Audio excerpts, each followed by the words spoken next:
guys! So for today's video, mag-update tayo ng ating mga gymno. So ito ating mga succulent. So mag-update tayo sa ating mga gymno. Magtutumas na sila ngayong 22. Yan. Yan. Nabili ko ito kay Ma'am Lutz Garden. Yan na sila guys.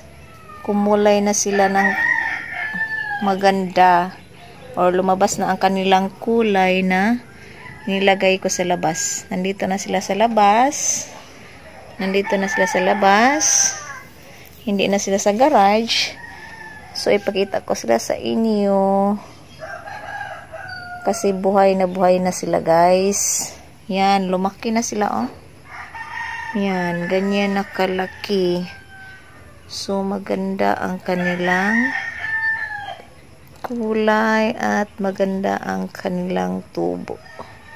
Yan, so sa isang tray ko sila inilagay, meron pang isa doon. Yan, so tumingkad ang kulay nila na naka-receive na sila ng shaded. Opposan siya pero shaded lang. Ganyan lang ang cover ng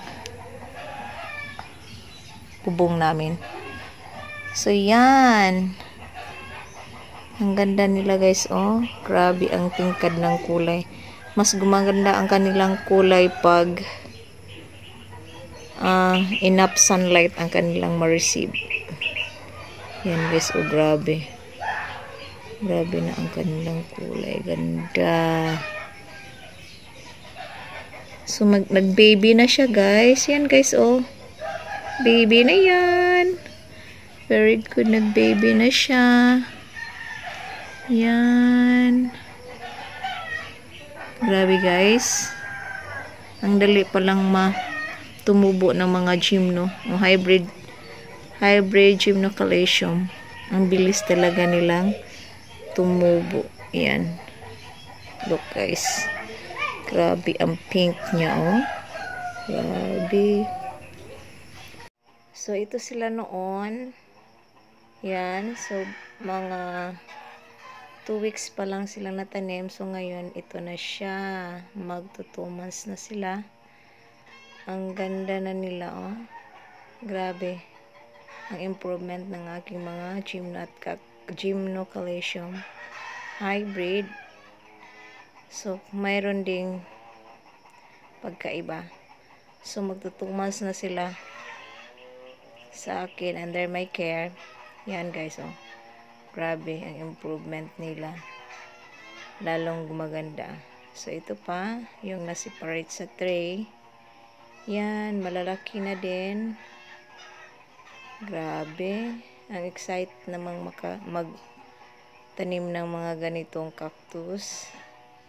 Mga gymno.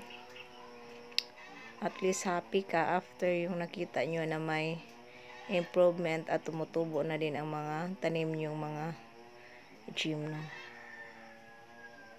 Yan guys, pakita ko din sila soon yung iba kong nabili sa ibang seller.